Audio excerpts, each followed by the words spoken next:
Salam, bertemu lagi kita semua. Selamat menikmati video kami. Mohon maaf jika kami ada salah. Semoga kita baik-baik saja. Salam. Sekarang masuk ke video. Pandu Kartawiguna. Tentu saja kemungkinan tidak asing di telinga kita, terlebih bagi para orang-orang yang pernah mendengarnya. Disebutkan menurut informasi yang beredar bahwa Pandu Kartawiguna lahir di Cirebon tanggal 13 Februari tahun 1913 dan meninggal pada tanggal 4 September. Beliau adalah pejuang angkatan 1945.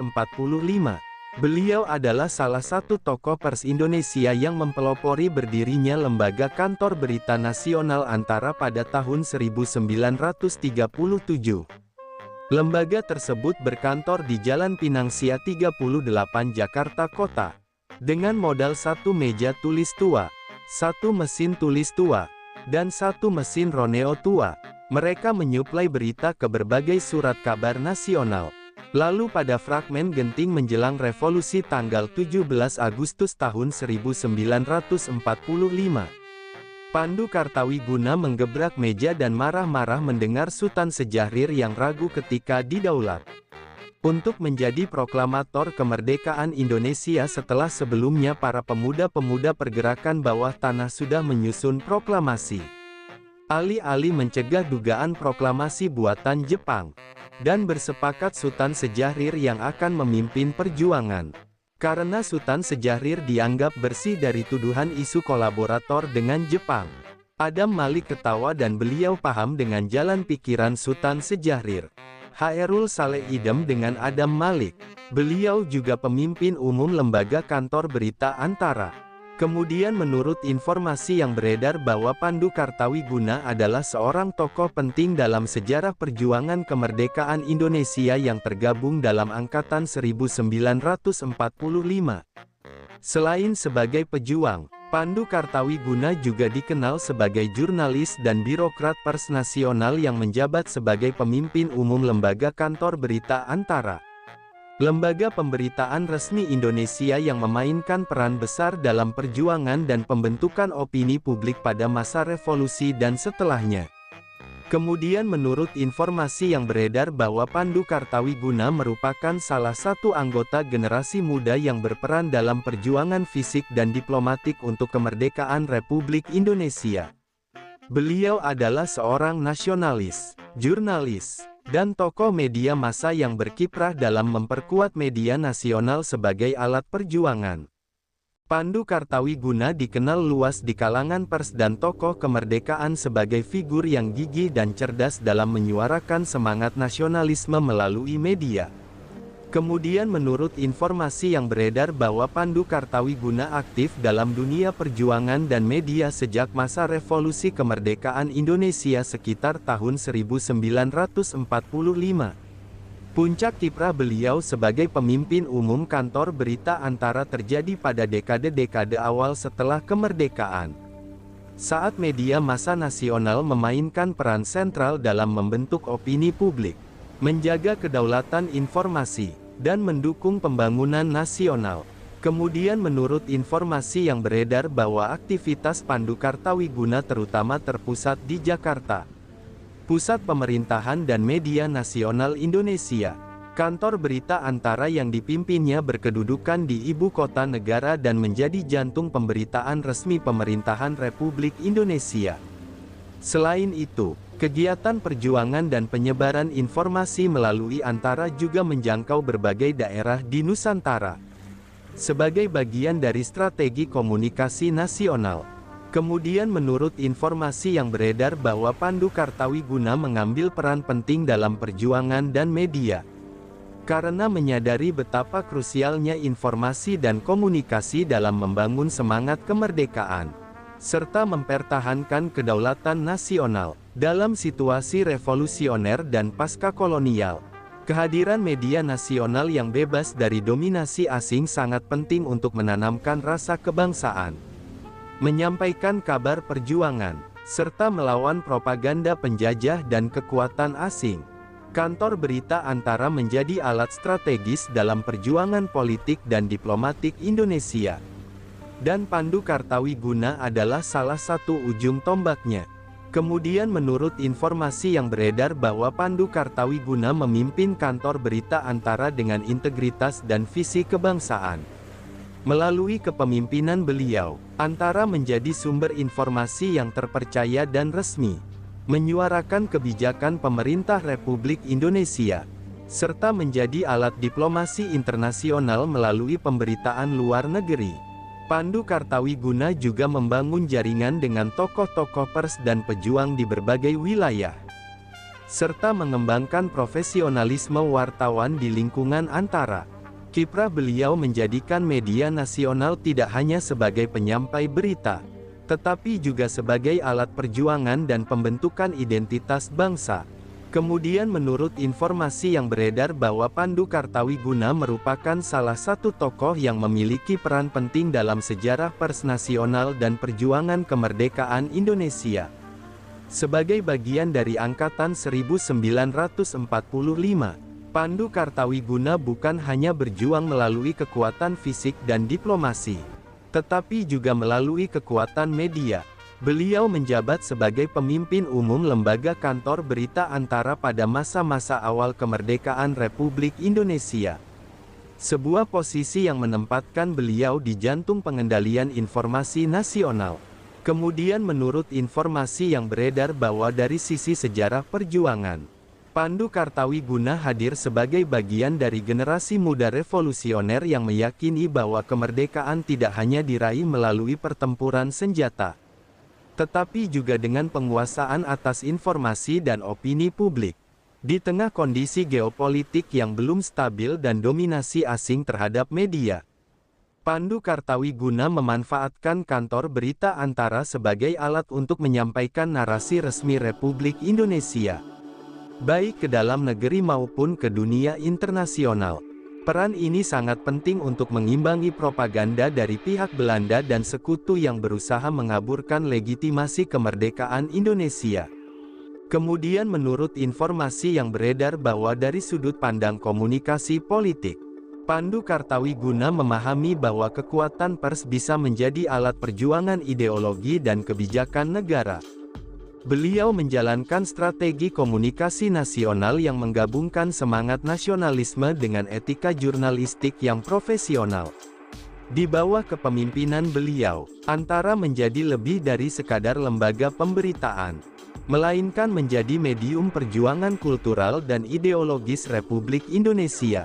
Kemudian menurut informasi yang beredar bahwa dari sisi kelembagaan, Pandu Kartawiguna ikut membentuk fondasi organisasi dan sistem kerja kantor berita Antara.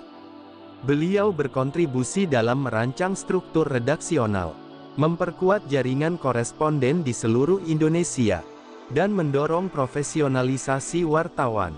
Pendekatan beliau yang sistematis dan visioner memungkinkan Antara berkembang menjadi sumber informasi terpercaya dan tahan terhadap intervensi politik yang ekstrim. Langkah ini menjadi sangat penting di era pasca kemerdekaan, ketika stabilitas informasi sangat menentukan arah pembangunan dan persatuan bangsa. Kemudian menurut informasi yang beredar bahwa dari perspektif kebudayaan dan nasionalisme, Pandu Kartawiguna turut berperan dalam membentuk narasi kebangsaan Indonesia melalui berita dan opini yang diangkat Antara. Pemilihan diksi, penekanan pada identitas nasional, dan penolakan terhadap kolonialisme menjadi ciri khas pemberitaan Antara di masa kepemimpinan beliau. Narasi-narasi tersebut bukan hanya menyampaikan fakta, tetapi juga menanamkan semangat kebangsaan, optimisme, dan kepercayaan diri nasional kepada masyarakat luas. Kemudian menurut informasi yang beredar bahwa dari sudut pandang geopolitik internasional, Pandu Kartawiguna bersama timnya memanfaatkan kantor berita Antara untuk menjalin hubungan dengan kantor berita asing dan media internasional.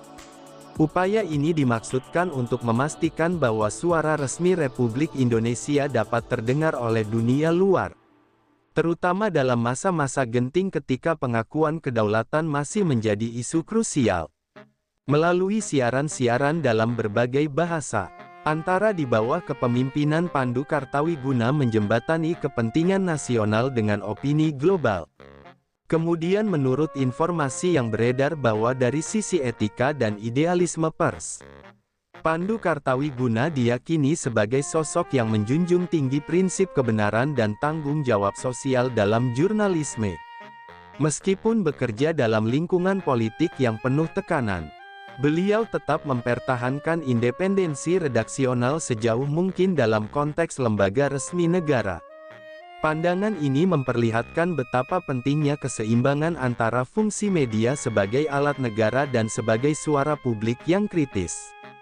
Kemudian menurut informasi yang beredar bahwa dari perspektif pendidikan dan kaderisasi wartawan, Pandu Kartawiguna ikut membuka jalan bagi generasi jurnalis nasionalis yang memiliki kesadaran sejarah dan tanggung jawab sosial.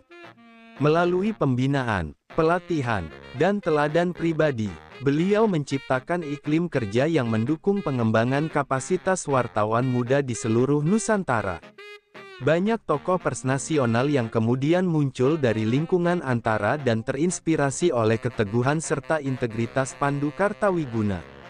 Kemudian menurut informasi yang beredar bahwa dari sisi warisan sejarah, kontribusi Pandu Kartawiguna terhadap perkembangan media nasional dan perjuangan kemerdekaan Indonesia patut dikenang sebagai bagian dari mozaik besar pembentukan identitas bangsa. Kepemimpinan beliau dalam institusi strategis seperti kantor berita antara menjadi bukti bahwa perjuangan dapat dilakukan melalui pena dan informasi. Sama pentingnya dengan perjuangan bersenjata. Narasi tentang Pandu Kartawiguna juga mencerminkan pentingnya sinergi antara jurnalisme, perjuangan kemerdekaan, dan pembangunan bangsa. Beliau menunjukkan bahwa kemerdekaan bukan hanya milik para prajurit dan politisi, tetapi juga milik mereka yang mengabdi dalam sunyi, menyusun berita, menyebarkan semangat, dan menjaga bara nasionalisme tetap menyala melalui lembaran-lembaran informasi. Sumber referensi Google Chrome dan ChatGPT Pro. Di balik kemajuan suatu bangsa, tentu kita tahu akan ada selalu sosok-sosok yang memberikan pengaruh besar, meski sering tak terlihat. Mereka bukan hanya terkenal karena jabatan, tetapi karena dedikasi dan ketulusan dalam bertindak. Tokoh atau figur seperti itu tentu kita tahu lahir dari berbagai latar belakang. Ada yang berasal dari desa kecil, dan ada pula yang tumbuh di tengah kota yang ramai. Tentu kita tahu bahwa tokoh bukan hanya soal ketenaran. Tokoh adalah tentang peran. Mereka bisa menjadi seorang guru yang sabar mendidik di pelosok negeri, atau seorang warga biasa yang peduli terhadap lingkungan dan konsisten menjaga kebersihan kampungnya. Semoga apa yang kami sampaikan bisa bermanfaat, menambah wawasan, dan jadi motivasi positif untuk kita semua, dan tentunya semoga kita semua selalu diberikan kesehatan, selalu dilancarkan rezeki, selalu dimudahkan segala urusannya. Dan jika Anda mempunyai pertanyaan atau komentar atau saran, langsung saja tulis di kolom komentar. Kami sangat terbuka buat masukan yang membangun supaya kedepannya bisa lebih baik lagi. Jangan lupa like, share, subscribe biar Anda tidak ketinggalan konten-konten seru dan bermanfaat.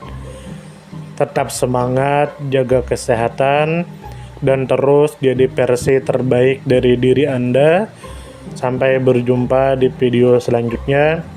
Salam hangat dari kami semua, dan selamat beraktivitas. Jika ada salah kata atau penyampaian yang kurang pas, itu murni kami pribadi yang salah. Terima kasih banyak, mohon maaf yang sebesar-besarnya. Semoga kita dan orang tua kita masuk surga. Amin. Salam damai.